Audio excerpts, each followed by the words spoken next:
Hey guys, Doom here.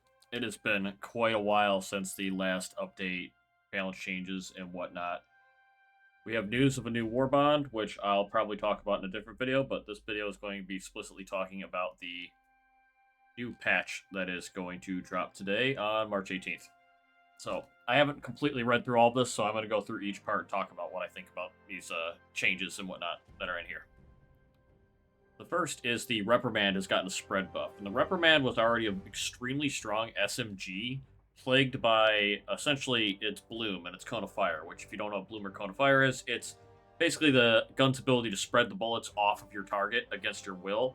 It's not a very like marksman-y gun. It's very much like RNG where the bullets land.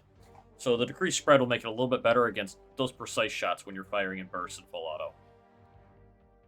The Slugger got buffed, its spread got massively decreased. This was my biggest problem with the Slugger, is for the damage it dealt, it was super inaccurate, so it felt horrible to use because you would aim moderately close to the target, and you'd miss. That part should increase the usability a bunch, and they gave it a bonus 30 damage. Oh my god. They buffed the Liberator Concussive to have an increased fire rate as well from 320 to 400. That's going to be fun. Oh, they buffed the Small Diligence. Okay, so the smaller diligence, the R63 diligence, not the CS diligence, was the one with only light penetration. It was just kind of underwhelming compared to its bigger brother with medium pen. So the extra magazine capacity helps it deal with more light targets now. So I'll have to give that a go as well. And I'm looking here. It looks like a bunch of SMGs all got their damage buff. So the Knight got its damage increased, which is crazy because it has such high RPM.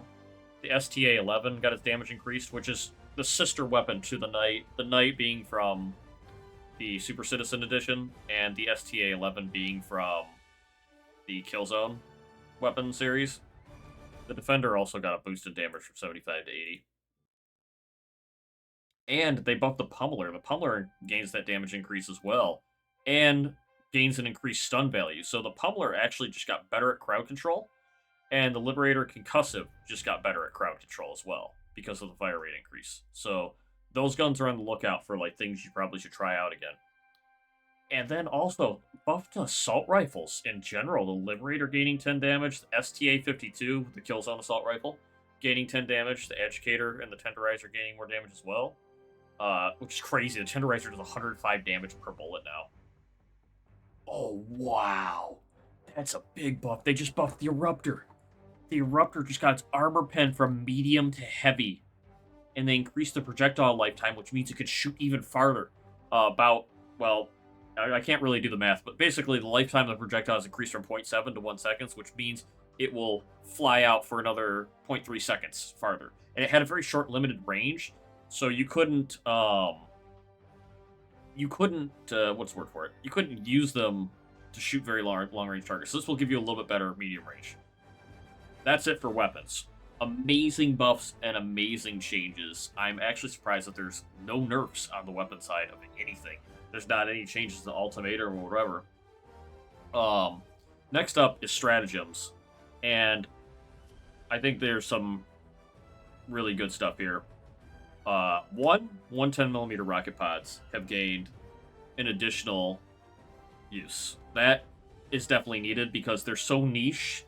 Those two uses were so limited because you kill one enemy with it. So the extra use gives it a little more utility. Huge one for the mech users here. The Patriot Exosuit and the Emancipator Exosuit have got their uses increased from 2 to 3. So now you can call in 3 mechs per mission, which is going to be absolutely insane for anyone who likes to use the mechs and in general, because their ability to push an objective, even on difficulty 10, I'll argue that I use the Patriot Exosuit and the Emancipator Exosuit to push like Mega Nests. And I would save one of the 2 uses for the Mega Nest. Now that there's 3, you can use them way more liberally, which means you can call in 1, 2, 3 and just stagger them all in and really be that mech pilot that you want to be within the game, which is an amazing change because they're such cool tools, and then they don't have to rebalance them now because they're still paper tigers, which is good. Another one that was buffed that's interesting to me is there was a bug with when the aiming broke, it caused the ergonomics to break in the game. They hotfixed that.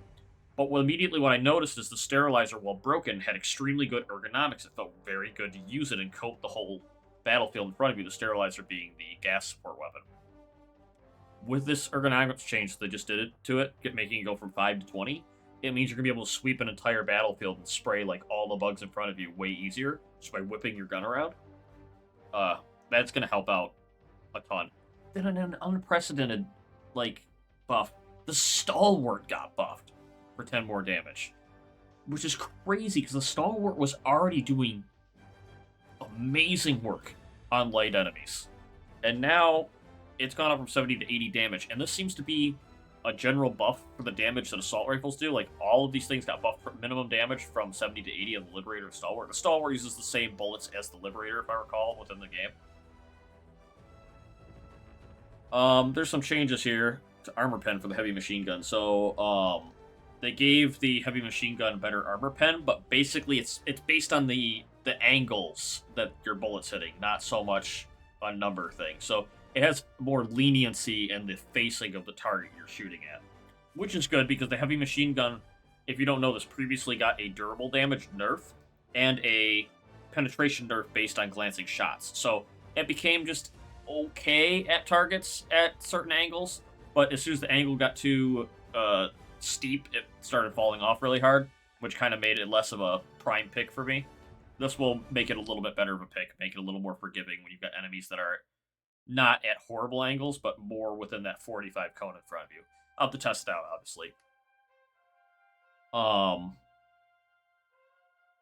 So they're talking about Automaton's ability to do AI calculations, and this is going to affect when there's high number of spawned enemies and improving their response times. And I noticed this was something that was with the game, is the AI is typically pretty dumb, especially bots. They slow down a lot in bigger fights. They said that this increase of AI calculations comes with a slight trade-off in game performance. I don't really like hearing that in a patch notes when a lot of people are hoping for better performance.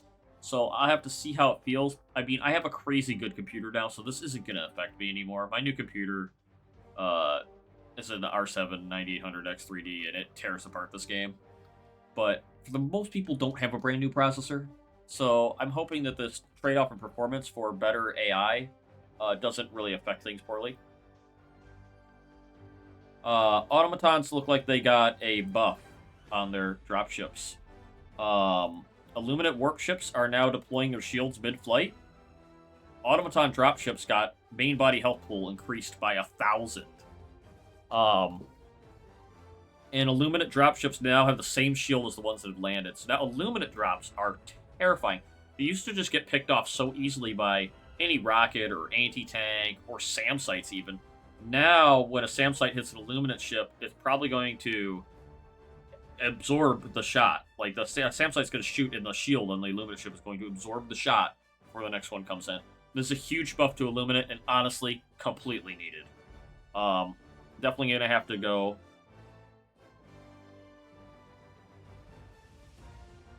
Oh, wow. So the Barrager tank turret had an incorrect armor value, which explains why it was so easy to kill the Barrager tank turret recently. So it was actually a bug. The armor was set to 0, and it was supposed to be 5. And the turret has weak spots in the front and back, each with 750 points and armor value of 3. So you'll still need... You won't be able to do what you did before. You could take, like, medium pin, like an adjudicator, and you can just shoot it. You won't be able to do that anymore. So you're going to need something with some really good penetration to actually kill the Barrager tank turrets again, which is good. These buffs to Illuminate and bots are 100% needed. The ships drop too fast, and when too many ships drop, it causes, on the bot front, can cause actually crashes when they drop too fast. And on the squid front, squids just need to be harder. They're basically the same from difficulty 5 to 10, and I feel like any buff to Illuminate is needed. I'd like to see more units for Illuminate, but the shield buff on the ships is definitely appreciated and good for long-term health of gameplay versus Illuminate.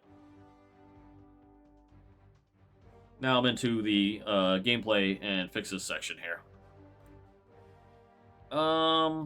Something about gyro inverting input instead of using invert look. And the Strategem loadout menu has undergone an updated categorization of the different Strategem groupings. Okay, I wonder if that will group the stratagems on the loadout screen. I'll have to see that later. Some issues with the extraction beacon being unreachable. That definitely happened to me. Optimization of improvements in the colony. So there's performance buffs for cities, basically. Some crashes. Fix to crash, fix to crash, fix to crash. Particle crash. Shut down PC crash. Terminids lagging out your game.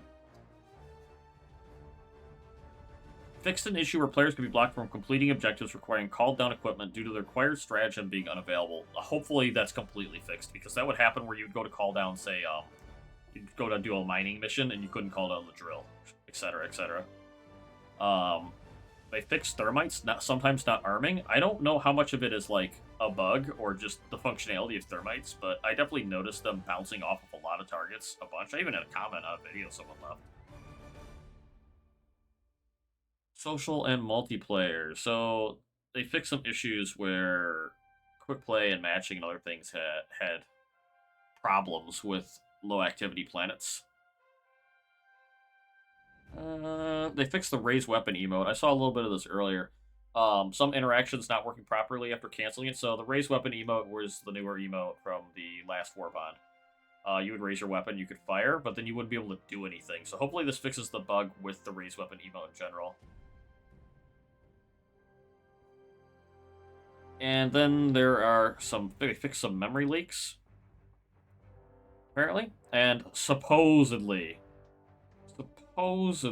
fixed the sliding bug. I really, really hope the sliding bug's been fixed, because it was like this again for like 4 more weeks of just it still happens.